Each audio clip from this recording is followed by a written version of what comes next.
어젯밤에 제 설교 준비를 하고 자려고 하다가 새벽에 계속해서 뒤척이다가 어느 선교사님의 메시지를 듣는 가운데 크게 망치로 머리를 이렇게 맞은 것처럼 충격받은 말씀이 있습니다.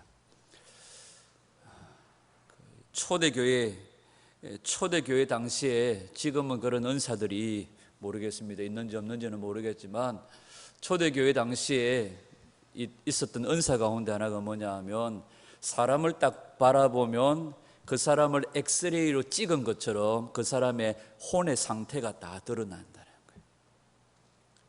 그런 분들을 만나면 어떨까요? 혹시 자신의 혼의 상태, 영의 상태가 궁금하신 분 계십니까? 근데 그런 분들이 그런 은사를 가지고 엑스레이를 찍은 것처럼 그 사람의 상태가 다 보인대요. 근데 엑스레이로 찍은 것처럼 그 사람의 혼의 상태가 딱 나타나는데,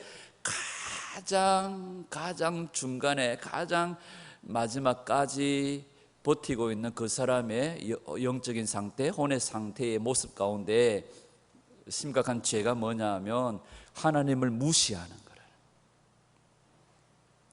우리가 하나님을 무시하며 산 적이 있습니까? 여러분들 하나님 무시하며 산 적이 있어요?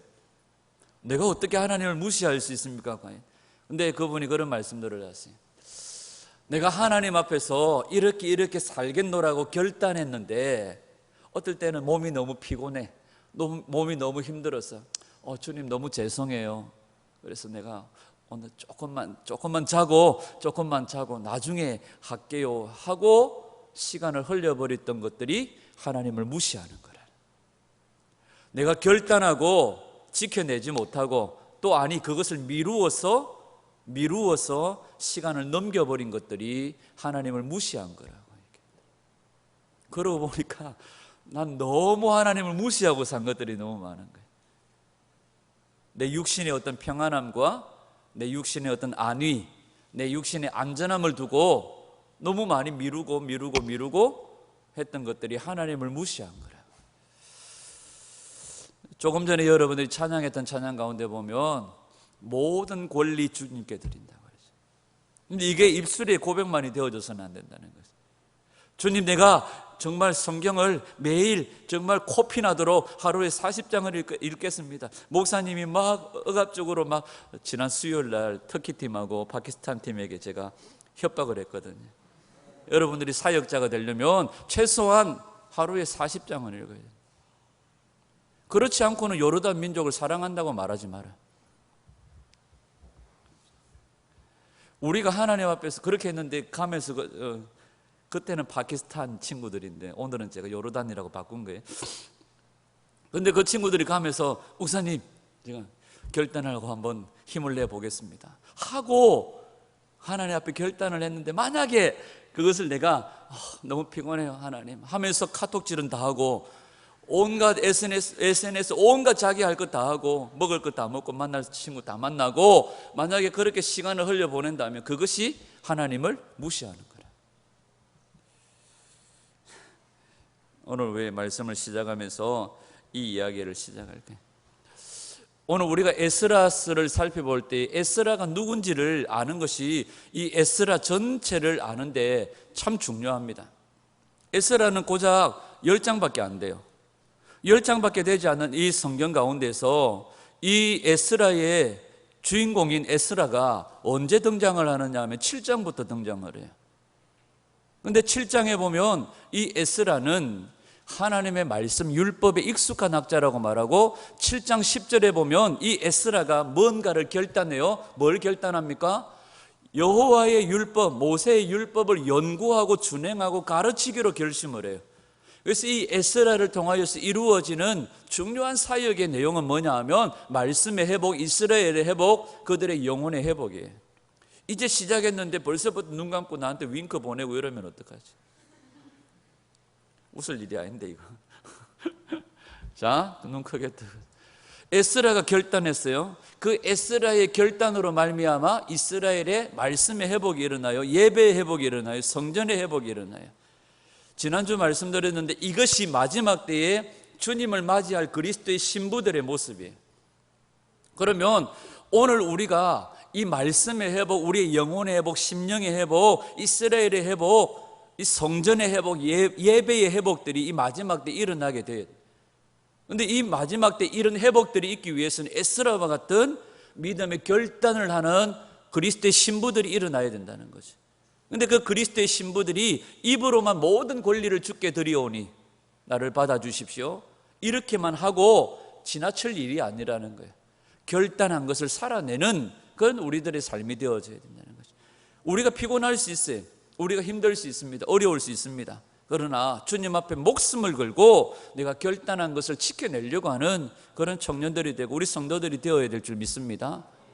그래서 일관되게, 그 다음에 정직하게, 전심으로 오늘 달려온 길을 끝까지 달려가는 성도가 되어져야 됩니다. 우리 인생에 후회 없이, 후퇴 없이 정말 주님 앞에 우리 삶을 온전히 불태워 예배의 도구로, 예배의 제물로 주님 앞에 드려지는 그런 에스라와 같은 하나님의 사람들이 다 되기를 주님의 이름으로 축복합니다. 우리 미가서 4장 1절 2절 말씀입니다. 미가서 4장 1절 2절 PPT. 내가 분명히 못하면 잘린다고, 모가지가 날아간다고 했는데, 자, 미가서 4장 1절 2절 시작. 끝날에 이르러는 여호와의 전의 산이 산들의 꼭대기에 굳겠으며 작은 산들 위에 뛰어나고 민족들이 그리로 몰려갈 것이라. 곧 많은 이방 사람들이 가며 이르기를 오라 우리가 여호와의 산에 올라가서 야곱의 하나님의 전에 이르자. 그가 그의 도를 가지고 우리에게 가르치실 것이니라. 우리가 그의 길로 행하리라 하리니 이는 율법이 시온에서부터 나올 것이요 여호와의 말씀이 예루살렘에서부터 나올 것이라. 오늘 에스라 1장에서도 그렇고 에스라 7장에서도 그렇고 계속해서 뭡니까? 바사왕, 페르시아 왕 고레스를 통하여서 이스라엘 백성들을 뭐 하라고 말해요? 올라가라, 올라가라고 말해요. 에스라 7장에서도 에스라가 등장하면서 말하는 것이 뭐냐 하면 올라가라는 겁니다. 올라가라. 어디로 올라가라고 말해요? 예루살렘으로 올라가라. 거기 여호와의 율법이 시온에서부터 나올 것이고 그들이 고토로 올라가서 하나님께로부터 말씀을 배우게 되어지는, 하나님 말씀이 풀어지는 끝날에 그런 역사들이 있을 거라고 말하죠. 이 올라간다는 이 말이 히브리어로 알라입니다. 알라. 또 히브리어 동사로 알라라는 단어를 써요. 알라, 올라간다, 나아간다, 뭐 또 지나간다, 뭐 이런 뜻이 있습니다. 그런데 이 올라의 명사형이 뭔지 아십니까? 알라의 명사형이 뭔지 아십니까? 올라입니다. 올라. 이 올라가 무슨 뜻이냐면 번제예요. 하나님께 드려지는 번제를 얘기할 때에 알라의 명사형인 올라를 써요. 그래서 번제라고 하는 말은 하나님께 향기로운 예물이 되어져서 하나님께로 제사가 올라간다는 의미예요. 그래서 히브리어로 올라라는 말을 씁니다. 하나님께 우리의 예배가 향기로운 제사가 되어 올라간다는 거예요. 외우기 쉽죠? 그죠? 올라간다는 거예요. 그래서 올라예요. 자, 이 끝날에 이스라엘 백성들이, 온 땅에 흩어졌던 이스라엘 백성들이 어디로 올라가요? 예루살렘으로 올라가요. 나중에 마지막 이방인의 충만한 수가 차게 되어지고 열방의 민족들이 어디로 올라가요? 예루살렘으로 올라가요. 거기서부터 뭐가 나와요? 여호와의 율법이 시온에서부터 나온다고 말씀하죠. 이것은 끝날에 있을 일들을 얘기해요. 결국 이것은 뭘 말할까요? 새 예루살렘으로 향하여 그리스도의 신부들이 올라가게 될 것들을 말하고 있겠죠. 그러면 에스라 2장에 나오는 이 포로 귀환의 명단들의 명단은 한마디로 말하면 나중에 생명책에 기록되어진 하나님의 백성들이 마지막 우리 주님 오시는 그날 주님과 함께 영광의 혼인잔치에 들어가게 되어지고 새 하늘과 새 땅, 새 예루살렘에 들어가게 되어질 사람의 모습들을 우리에게 그림으로 보여주는 그림자라고도 할 수 있겠죠. 아멘. 마지막 때에 열방이 이스라엘로, 열방이 고토로, 열방이 주님의 말씀이 시온으로 올라가서 그곳에서 유대인과 이방인이 하나 되어 예배하는 그날이 있을 겁니다. 그곳에 요르단 민족들도 오게 될 것이고 하나님의 열방의 모든 민족들이 그곳에서 주님을 예배하게 될 거예요. 아멘. 그것은 결국 마지막이 아니죠. 마지막의 그림자입니다. 결국 마지막은 뭡니까? 우리가 주님과 함께 올라가게 되는 거예요. 그날을 꿈꾸는 것이 그리스도의 신부들입니다. 아멘. 이사야 22장 2절 3절.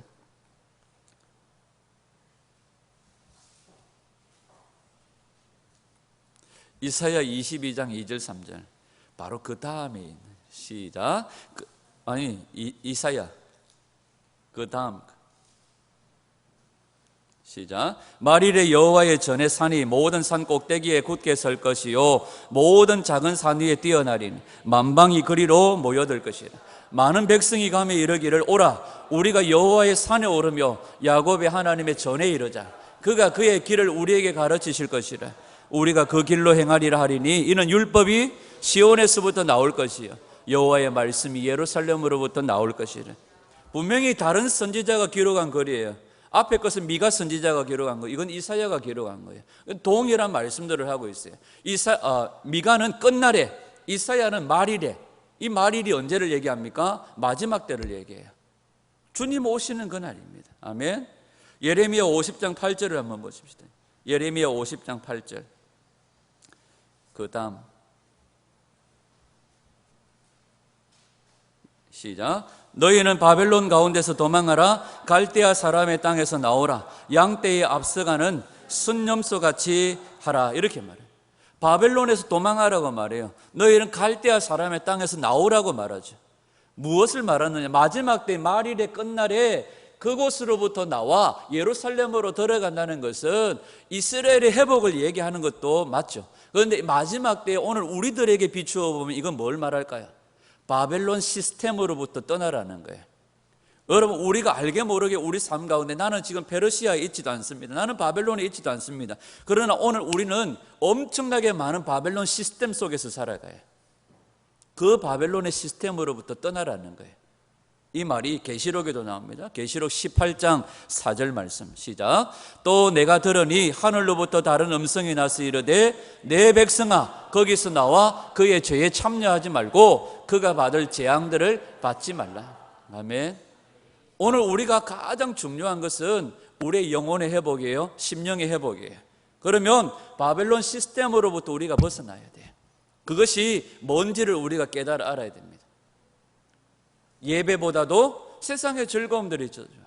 우리가 입으로는 모든 권리 주께 드려오니 내 생명 받아주십시오 고백하지만 내가 정말 요르단 민족을 위해서 하는 터키와 이스라엘 열방의 민족들을 위해서 내 목숨을 드리겠습니다 말하면서 내 삶의 현장에 삶의 순교가 없다는 것은 거짓말이에요. 내가 열방의 민족을 위해서 내 목숨을 드리기 전에 내 삶의 순교가 실천되어져야 돼요. 그래서 우리 삶의 바벨론 시스템으로부터 벗어나야 돼요. 내 세상의 만족과 즐거움을 주는 모든 것들을 이겨내야 돼요. 그것이 카톡일 수도 있고 페이스북 하여튼 핸드폰일 수도 있고 하여튼 온갖 것일 수도 있어요. 여러분들이 아는 그겁니다. 그것들을 끊어버리고 이겨내야 돼요. 그래서 계속해서 오늘 본문에 에스라에 등장하는 많은 말들이 뭐예요? 올라가라 올라가라 올라가라.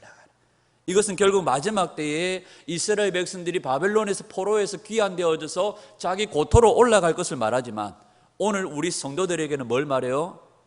우리가 올라가게 되어질 마지막 그날을 얘기하는 거고, 그날의 마지막 주님의 영원한 새하늘과 새 땅에 이르기 위해서 우리가 뭐 해야 될까요? 우리 삶에 있는 바벨론 시스템들을 제거하고 모든 죄악들을 제거하고 정결한 그리스도의 신부로 단장되어져 가는 작업들이 필요하다는 거예요. 이것을 위해 헌신한 사람이 에스라예요. 오늘 우리가 가지고 있는 성경은 에스라와 느헤미야가 분리되어져 있지만 원래 히브리 성경은 에스라서와 느헤미야서가 한 권이에요. 그런데 에스라와 느헤미야는 부르심이 달라요. 에스라는 말씀의 회복, 영적인 회복, 심령 예배의 회복을 위해서 사용되어졌다면 느헤미야는 성전의 회복, 또 건축 이런 것들로 사용되어졌죠. 그러니까 부르심이 달라요. 우리 모두는 다 부르심이 달라요.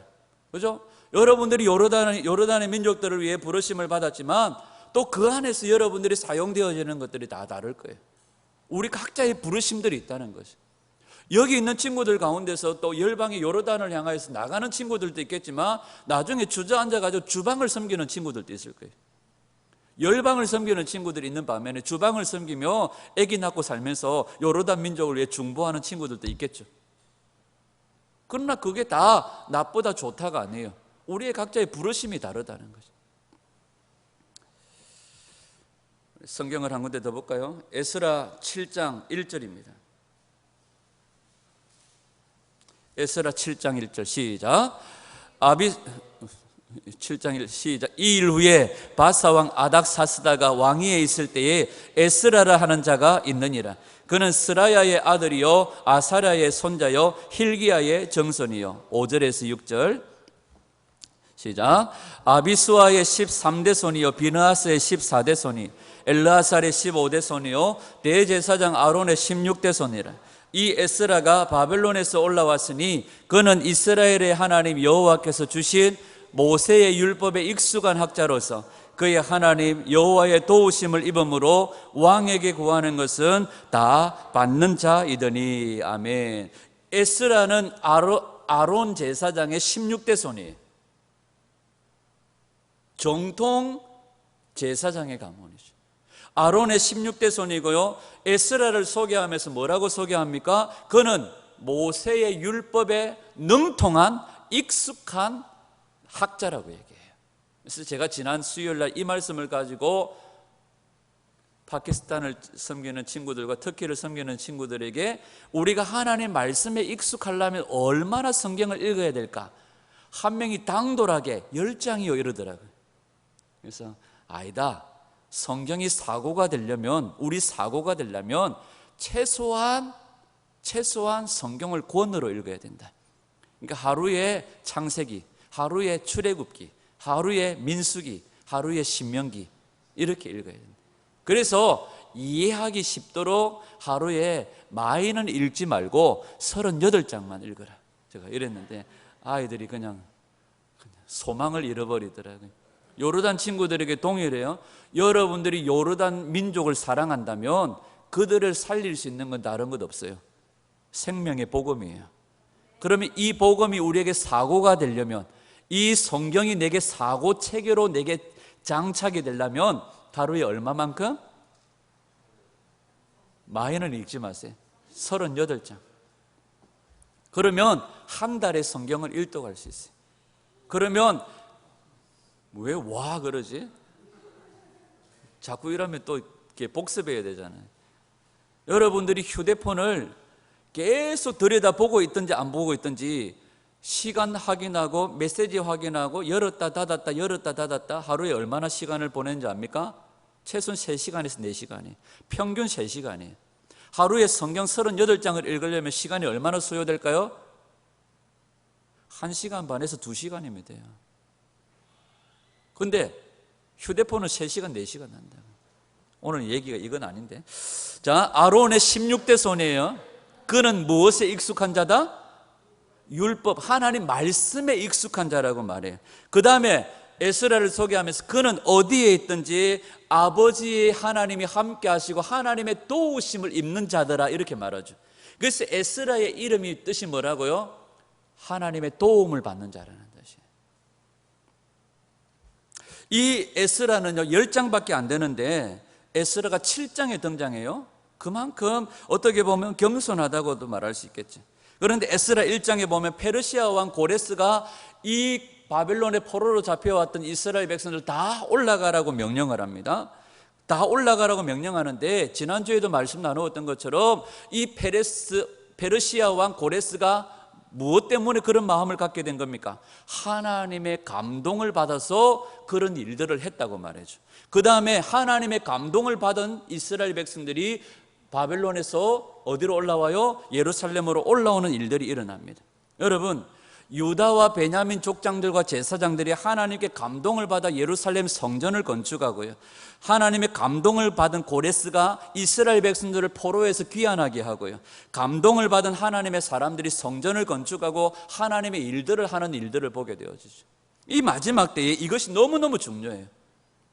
여러분, 성전을 건축하는 데 가장 중요한 것은 하나님의 감동이에요.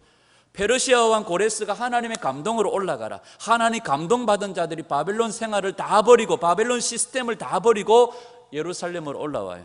그때 당시 예루살렘은 폐허였어요. 바빌론은 화려한 아주 삐까뻔쩍한 그런 시스템들을 가지고 있습니다. 그걸 포기하고 폐허가 되어진 예루살렘으로 올라온다는 건 쉬운 일이 아니에요. 여러분들이 이 땅에 아주 아름다운 대한민국의 이 화려함을 두고 요르단 민족을 섬기러 나간다는 건 쉬운 일이 아니죠. 은비가 왜 그런 고민을 하고 그런 결단을 했을까? 지정신으로 못해요. 그죠? 하나님의 감동하심이 있기 때문에. 이 마지막 때에 이 하나님의 감동이라고 하는 것이 얼마나 중요한지 몰라요. 이 하나님의 감동하심이 없으면 우리는 끝까지 못 가요. 무너져 버려요. 이걸 다른 말로 하면 성령의 기름 부으심, 성령의 충만함이에요. 저와 여러분들에게 이런 은혜가 있기를 축복합니다. 안타까운 것은 뭐냐 하면 많은 사람들이 교회의 회복, 이스라엘의 회복, 열방의 회복, 민족의 회복, 예배의 회복을 외치지만 많은 헌신들이 있고 믿음의 고백과 선포들이 있지만 성령의 기름 부으심과 하나님의 감동하심에 집중을 하지 못한다. 여러분, 우리가 아무리 많은 구호를 외치고 아무리 많은 헌신을 작정하여도 성령의 기름 부으심과 하나님의 감동, 성령의 충만함이 없으면 안 된다는 거예요. 출애굽기 35장 21절 시작. 마음이 감동된 모든 자와 자원하는 모든 자가 와서 회막을 짓기 위하여 그 속에서 쓸 모든 것을 위하여 거룩한 옷을 위하여 예물을 가져다가 여호와께 드렸더니. 출애굽기 35장 25절 26절 시작. 마음이 슬기로운 모든 여인은 손수 실을 빼고 그 뺀 청색, 자색, 홍색 실과 가는 배실을 가져왔으며 마음의 감동을 받아 슬기로운 모든 여인은 염소털로 실을 뽑았습니다. 여러분, 성경을 읽을 때 그냥 읽으면 안 돼요. 고민하면서 읽어야 됩니다. 오늘 여기 출애굽기 35장에 보면 마음이 감동된 자, 자원하는 모든 자들이 예물을 가지고 와서 뭘 지어요? 성막을 지어요. 성막을 지어요. 아, 그랬구나 이러면 안 돼요. 이스라엘 민족들이 어떤 민족인지를 알아야 돼요. 이스라엘 민족은요, 물이 없어 원망했던 사람이에요. 먹을 게 없어 원망했던 사람이에요. 길에서 피곤하다고 원망했던 사람들이에요. 그랬던 사람들이 뭐 하기 시작해요? 하나님의 성막을 짓는데, 성전을 짓는데 자기들의 예물을, 재물을 막 가지고 나와요. 너무 많이 가지고 나와가지고 차고 넘쳐가지고 더 이상 가져오지 말라고 할 정도로 그들이 가지고 나왔어요. 아니, 물이 없어, 먹을 것이 없어 원망했던 사람들이 어떻게 그 일들을 해요? 뭐 때문에? 어떻게 그 일들이 가능합니까? 성경은 뭐라고 말해요? 하나님의 감동하심이에요. 하나님이 그들의 마음을 움직이셨기 때문이에요. 우리가 아무리 손에 주먹을 불건지고 헌신을 결단하고 믿음을 결단해도 하나님의 감동이 없으면 한 발자국도 집 밖을 못 나가요. 오늘 이 마지막 때 중요한 게 뭐냐면 성령의 기름 부으심, 성령의 충만함이에요. 하나님의 감동함을 받은 자들이 헌신해요. 여러분, 하나님의 영광의 임재의 역사는요, 동일합니다. 이 모든 것들은 다 동일해요. 우리가 성경을 그래서 부지런히 연구하고 부지런히 우리가 이 말씀들을 알아야 된다는 거지. 마태복음 5장 18절에 보면 천지가 없어지기 전에는 율법의 1.1획도 폐하지 않는다는 거예요. 여러분, 하나님 말씀을 자기 입맛대로 골라 드시지 마세요. 성경은 뷔페가 아닙니다. 자기 먹고 싶은 만큼 먹고 자기가 좋아하는 것만 골라 먹는 게 성경이 아니에요. 제가 원래 제목을, 오늘 제목을 뭘로 할까 하다가 원래 제목을 배달사고, 하나님의 말씀은 우리에게 천지가 없어지기 전에는 율법의 1.1획도 없어지지 않는다고 말했는데 이 말씀이 우리가 골라 먹는 거예요. 배달사고예요. 또 이 말씀을 골라서 전해요. 아니에요. 그 사람들이 듣든지 안 듣든지 때를 따라 전하라고 말씀해요. 이 말씀을 내가 전하면 이 사람이 어떤 마음을 가질까? 어떤 생각을 할까? 혹시 마음에 상처 입지 않을까? 아니에요. 이건 하나님 무시하는 거예요. 전하라고 하면 전하는 거예요. 여러분, 우리 안에 이 말씀의 배달 사고가 없기를 바라요. 이 배달 사고를 일으키는 자들에게 계시록에서는 20장 21장에 보면 뭐라고 말해요? 이 율법, 이 말씀을 하나로도 빼고 가르치는 자들은 천국에 못 들어간대요. 여러분, 우리가 이 말씀에 배달 사고가 있지 않기를 원해. 그런 면에서 가장 위험한 직업이 목사겠죠. 그래서 여러분들이 저를 위해서 기도해 주셔야 돼요. 여러분, 출애굽 당시에 이스라엘 백성들이 자진하여서 기쁨으로 예물을 가지고 와서 성막을 짓는다? 있을 수 없는 일이에요. 그들은 입만 열면 원망하고 불평하던 자들이에요. 그런데 그들이 어떻게 가능했습니까? 하나님 마음에 하나님 그들을 감동하셨기 때문에. 여러분, 마음에 감동을 받아서 그런 일을 한 것입니다. 이 감동이 바로 성령의 역사입니다. 여러분들 안에 하나님께서 계속해서 여러분들의 마음을 만지시기를 축복합니다. 그리하여 평생 일관되게 정직하게 전심으로 끝까지 후회 없이 후퇴 없이 달려가는 믿음의 종들이 되기를 원해요. 아멘. 이게 성령의 충만이라는 거예요. 여러분, 성막을 지을 때 사용되어진 두 사람의 이름이 나옵니다. 부살렐과 오홀리압이에요. 부살렐의 이름의 뜻이 뭔지 아십니까? 그림자라는 뜻이에요. 부살렐의 이름의 뜻이 그림자예요. 그런데 이 부살렐의 아버지 이름이 뭔지 아십니까? 우리의 아들, 이렇게 말하죠. 우리입니다. 우리는 오르, 빛을 얘기합니다. 그러니까 부살렐은 한마디로 말하면 하나님의 그림자를 얘기해요. 이스라엘이 광야에서 지었던 성막은 이 히브리서 8장 5절에 보면 우리가 장차 들어가게 되어질 하늘의 장막에 뭐라고 말해요? 그림자라고 말해요. 그런데 이 성막을 지었던 부살렐이 하나님의 그림자라는 이름을 가지고 있어요. 그러니까 하늘 장막에, 하늘 성막에, 하늘 성전에 그림자가 광야에 지었던 성막이에요. 그리고 성전도 마찬가지죠. 솔로몬의 성전도 하늘 성막에, 하늘 성전의 그림자예요. 그들을 올라가라고 말하는 것은, 그 성전을, 예루살렘을 올라가서 성전을 지으라는 것은 결국 뭘 말하는 거예요? 끝날에, 마지막 주님 오시는 그날에 우리가 들어가게 되어질 하늘의 장막, 하늘의 성전을 바라보고 달려가라고 말하는 거죠. 여러분, 우리의 타겟은 요르단이 아니에요. 아멘? 우리의 타겟은 모든 민족의 복음화예요. 우리의 타겟은 하늘 장막이고 하늘 성전이에요. 그 하늘 한복판에 우리 다 들어가는 은혜가 있기를 축복합니다. 이 부살렐과 오홀리압이 하나님의 성막을 짓는데요, 이들이 뭐해요? 하나님의 감동을 받아 하나님의 지혜로 이 일들을 감당해요. 여러분, 우리 생각, 우리 지혜로 여러분 우리가 나아가면 실패하고 망할 수밖에 없어요. 그래서 제가 계속해서 말하는 거예요. 에스라처럼 율법에 익숙한 자가 되라, 율법에 능통한 자가 되자고 말하는 거예요. 제가 되라고 말하는 게 아니에요. 모세의 율법에 익숙한 자가 되자고 말하는 거예요. 왜? 나도 되어야 되니까. 그죠? 되어야 돼요. 아멘. 그리하여 우리가 만나는 영혼들에게 진짜 배달 사고 없이 순수한 이 복음 그대로 전하여서 듣는 자마다 살아나는 은혜가 있기를 축복합니다. 그리고 우리가 만나는 영혼들에게 생명의 복음을 증가해서 그들을 살려낼 뿐만 아니라 우리 영혼이 살아야 돼요.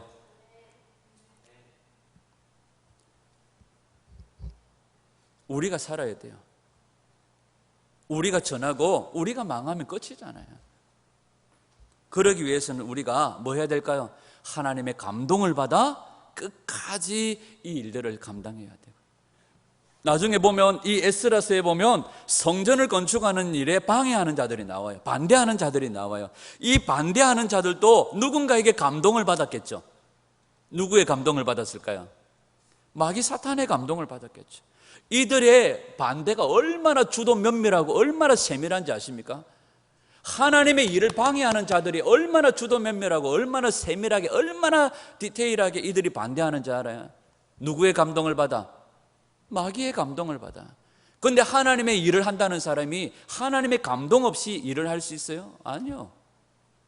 우리가 하나님의 감동을 받아 일한다면서 어떻게 주구장창 뒤숭숭하게 뒤죽박죽으로 알게 모르게 아는 듯 모르는 듯 애매하게 헷갈리듯이 이렇게 할 수 있을까요? 아니에요. 하나님의 일을 반대하는 자들도 마귀의 감동을 받아 아주 세밀하게 반대하고 나서는데, 하나님의 일을 하는 우리들이, 그리고 우리는 뭐 하는 자들이에요? 영혼을 책임진 자들이잖아요. 그러니까 더 세밀하게 하나님 말씀을 알아야 되고 이 말씀이 익숙한 자들이 돼요. 그래서 우리가 기도할 게 뭐예요? 하나님, 이 말씀들을 풀어주십시오. 하나님, 깨달아 알게 해주십시오. 하나님, 이 말씀에 익숙한 자들이 되게 해주십시오. 내 마음을 감동하사 내게 붙여주신 영혼들을 기쁨으로 섬길 수 있는 우리들이 되게 해달라. 아멘. 오늘 우리 안에 이런 은혜가 있기를 축복합니다. 여러분, 바벨론의 시스템, 짐승의 시스템, 하나님 그 시스템들을 이기고 하나님 마음의 감동함을 받아 하나님의 영의 움직임을 받아 사는 그런 우리들이 되게 해달라. 여러분, 세상의 일에 우리에게 감동 줄 만한 일들이 얼마나 많아요. 그죠? 세상에 눈만 조금만 돌리면 세상에 감동 줄 만한 얼마나 일들이 많아요.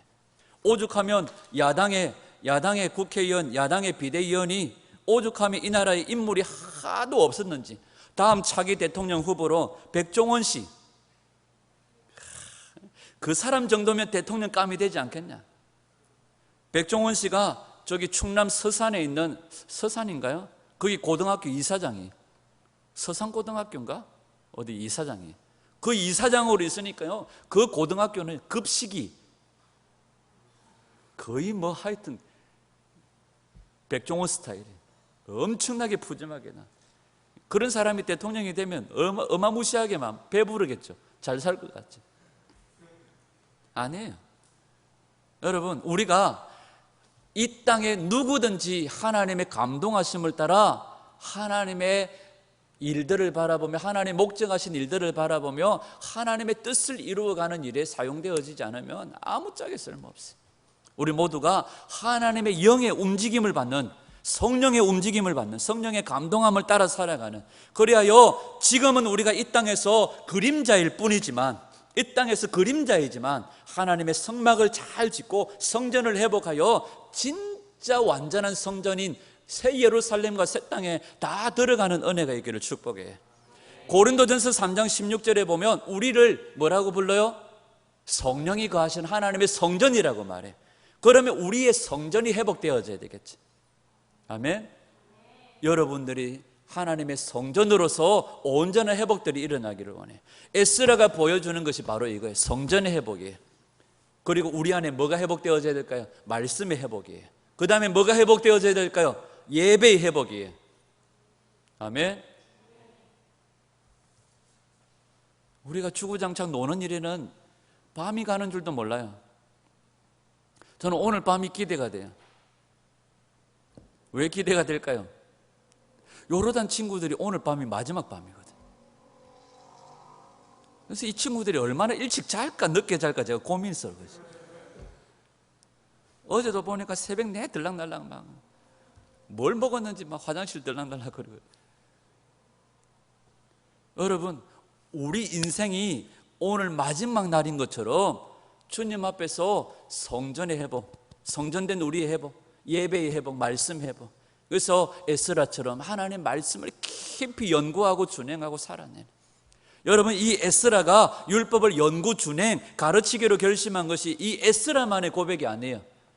에스라는 그림자일 뿐이에요.